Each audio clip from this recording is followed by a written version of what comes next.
Hey there, welcome back to that 70s card show. This is a kind of an end of week special called Mailzilla.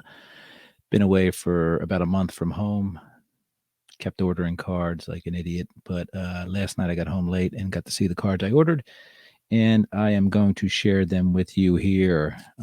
Different ways and means of grabbing this stuff. A lot of stuff off of Twitter. There is a vintage car sale every Wednesday night that's hosted by Card Story at Card Story on Twitter, and obviously a lot of Facebook vintage groups I belong to. I was able to get a lot of stuff from there. A couple things from eBay, and one particular sale I was working on from a advertisement I put in my local bulletin board that had a gentleman respond and want to sell me some great baseball cards that he had from his father's collection. I got all excited, but it wasn't quite what was what I expected. So anyway, we'll go straight to that stuff. First of all, I want to thank Kin at Beans Ball Card Blog on YouTube. Big supporter of mine, and I'm a huge fan of his. Was also this past week they did a live. Him and Herman did a live jam on 3B Collection on YouTube, and it was a ball. Great sense of humor. These guys are awesome. No topics were planned out, and it was just a really good time. And no topics apparently were off limits either. So Beans Ball Card Blog on YouTube. Get there early and often. And thanks, Kin, for your continued support. So let's get to some cards. We'll bring in the card cam. Let's see here. So this right here is a 1993 factory set Upper Deck. I guess it's the gold hollow version, and it's pretty cool. Because junk wax era, yet factory sealed, sort of, kind of. And it has apparently a Jeter rookie in there that's $150 to $300. So spent about a third of that to buy this collection, and obviously it's already paid off. I could crack this, slab the Jeter rookie, and make out like a bandit. Not sure what I'm going to do there though. So some junk wax gold, literally gold hollow right there. Also 94 collector's choice from the Upper Deck folks. I have this set sort of kind of working on it. I think I had 430 cards from the set. Now I have them all. So good times. True junk wax. Fun. 1994 Upper Deck collector's choice. Factory sealed as well. Sorry, I'm hitting the camera. All right, same collection from this gentleman. His dad's cards, he said. So there were some beaters, some true beaters in this thing. So 62 Robin Roberts. I don't have that one. 54 Richie Ashburn. That's my third one of those. That's a poor condition. 54 Bowman Richie Ashburn. I already have that. I believe slabbed. 50. That's a 53 Bowman. 54 Bowman Richie Ashburn. Have that slabbed. 52 Tops Richie Ashburn. I do have that one slabbed already as well.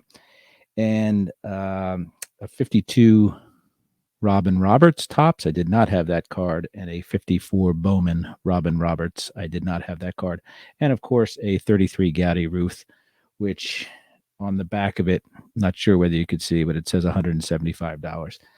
So I'm pretty darn sure that that's not the real deal. So good luck to whomever did pay $175 for that. There was also a Tommy McDonald card from the 50s. He told me. Turns out it's from, 1997 Upper Deck, something like that. So anyway, as we all know, folks out there tend to overstate. The veterans like us tend to overstate the grades that we think our cards are, and the true amateurs overstate the value of the cards that they have on their in their shoeboxes. Moving on, this is all mail stuff here. I think these are eBay hits here. 1969 Decal Edge Tops. I needed what I thought was one card. Turns out I needed 3 cards. So I got myself a Boog Pal. Right? And also, as random act of kindness, I was sent a couple 81 Donruss, Al Oliver, and Joaquin Andujar. Got a million of those, but I appreciate it. That rascal from the 60s, Denny McClain, was the another decal edge that I needed. And the final decal edge, of course, known in the 60s as Bob Clemente. So Roberto Clemente. 1969 Topps Decal Edge set is fully complete now, thanks to Mailzilla. All right, big hitter that I got a long time, probably about right about when I left home in October, and that was this guy right here, 69 Reggie Jackson rookie. Pretty stoked about that. 69 Reggie. It's got a faint little paper crease across part of it, but I think it was still grayed out. If I decided to grade it out, it would grade out fine.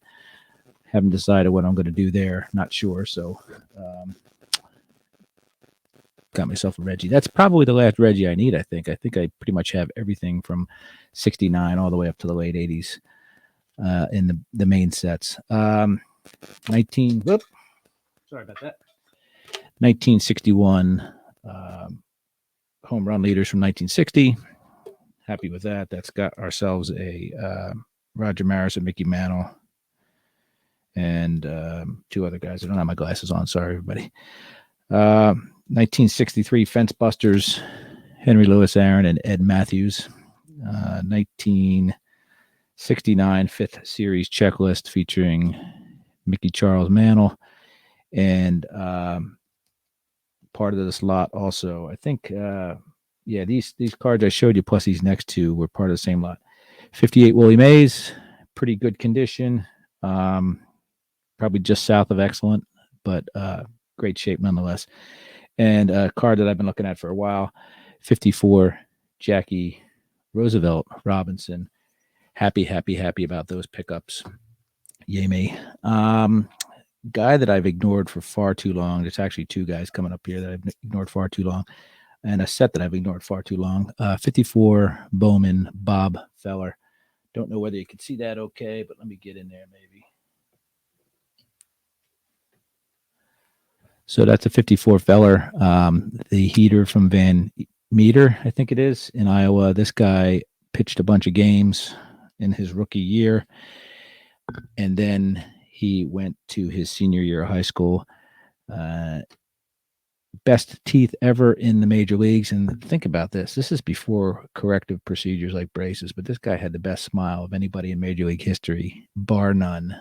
I bet any of my cards on that. Great pitcher. In the prime of his career, he jumped off and joined the armed forces. I don't know whether it was the Army or the Navy. Very prime of his career, so he could have easily had mid 300s, if not high 300s in wins. I dare you to doubt that as well. So anyway, Bob Feller is now hardcore into my collection. We'll take a look at him a little later on here as well.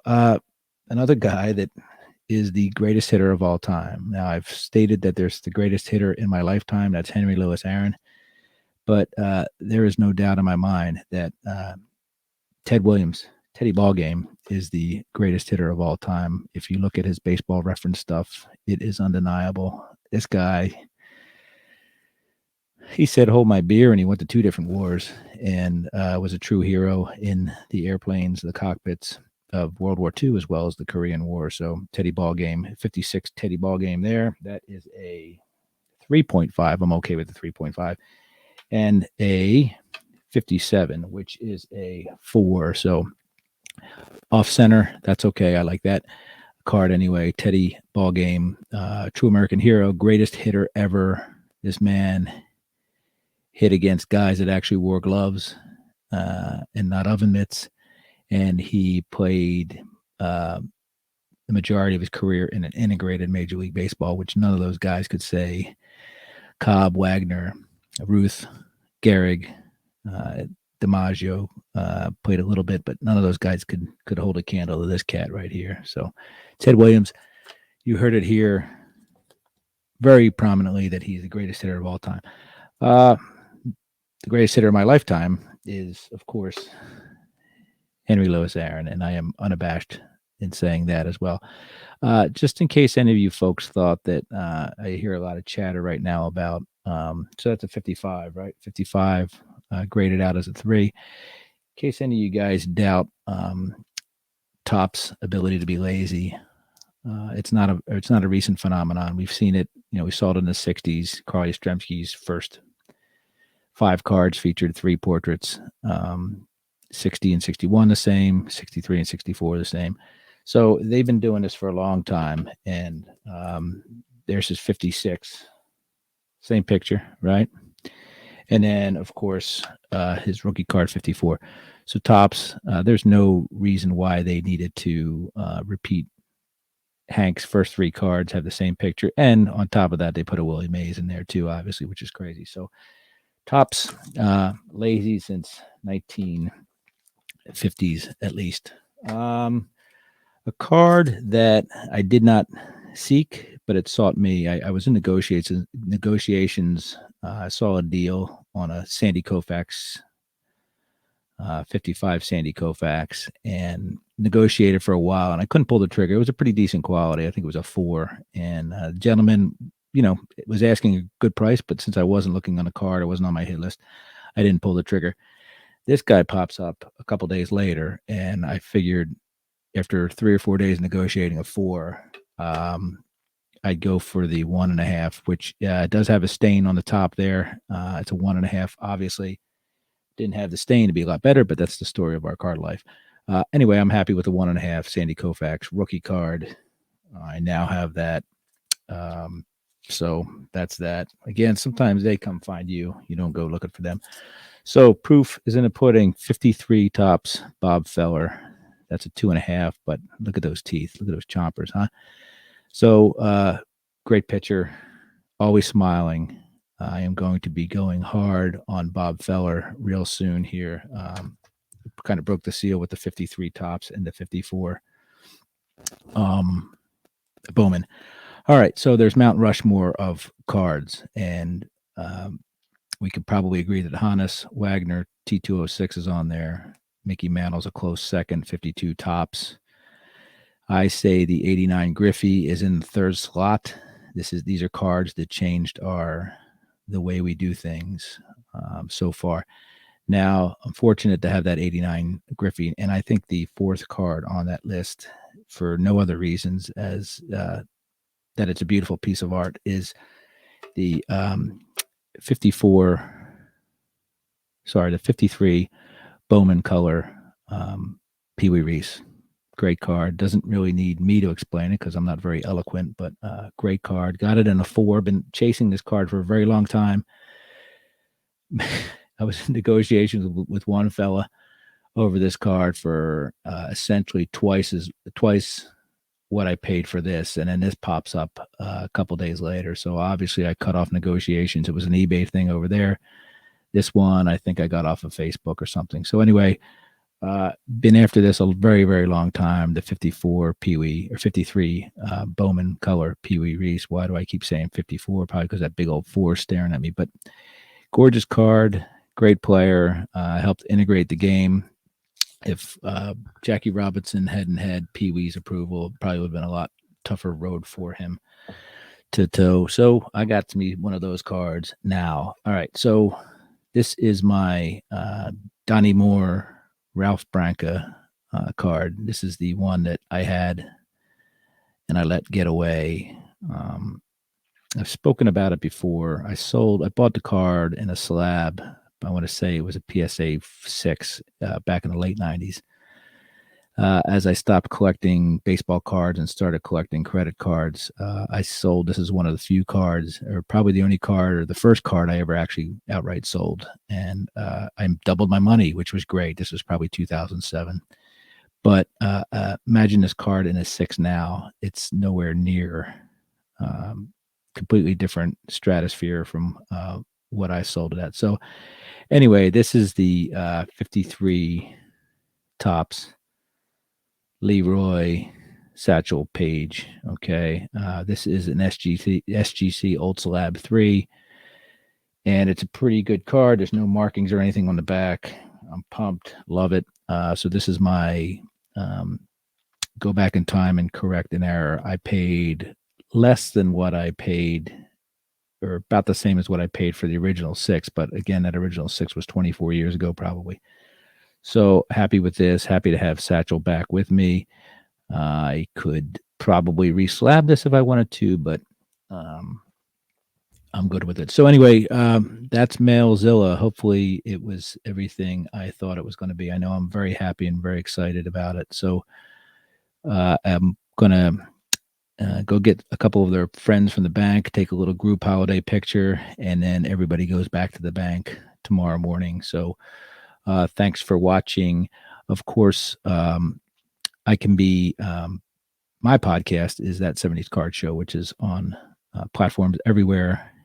And you're watching my YouTube channel. If you need to reach out to me, you can find me at That 70s Card Show at gmail.com or on Twitter at 70s Card.